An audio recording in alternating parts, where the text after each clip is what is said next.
What is your brain doing while you're having a conversation? Any thoughts? Receiving information. Planning what you want to say in response. Anyone else? Daydreaming. Very honest. Thank you for sharing. You want to know what else it's doing? Having a cocktail. There are tons of neurochemicals that go back and forth in our brain. Some of them are related to stress, like noradrenaline, adrenaline, and cortisol. And some of them are related to connection, such as oxytocin, dopamine, serotonin, and GABA. To get to the next level of greatness depends on the quality of culture, which depends on the quality of the relationships, which depends on the quality of the conversations. Everything happens through conversation. That's from Judith Glaser, the woman who developed conversational intelligence as an organizational development tool. Words create worlds.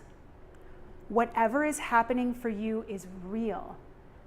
Have you ever been talking to someone and they disconnected from you? And you may or may not know why, but you can see that they've disconnected.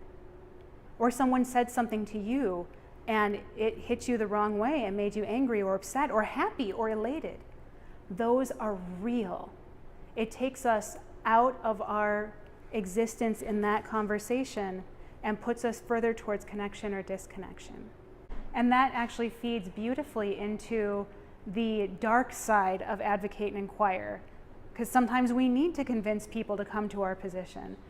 And the dark side is called addicted to right, where you're so hooked on your position that you need to be right at someone else's expense.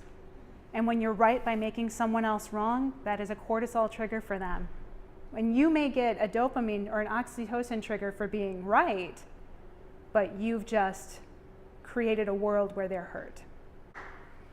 And now that we've gone through this and had this really great kind of toe dip into conversational intelligence, I can guess where the questions may be going right now.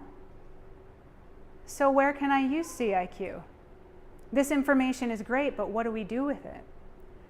So I'm actually going to put that out to you guys to start thinking about. I'll kick the ball off and then we'll go from there. The truth of the matter is you can use conversational intelligence literally anywhere. Literally. Have you ever been in this situation? Have you ever been that tangle in the middle there? Conversational intelligence can be used to start breaking that apart, to go to that morass in the middle and looking underneath it, to make the invisible visible, to start see where the disconnections are happening. What's the value of changing your relationships? What's that worth? Sometimes it can be hard to look upon ourselves and see what we need to change. It's easy to see in others what we'd like them to do. I invite you with conversational intelligence to start being more aware of how you're feeling, what your brain is doing, and how that impacts your body. Become more aware of the conversations that you're having and what's happening around you with them.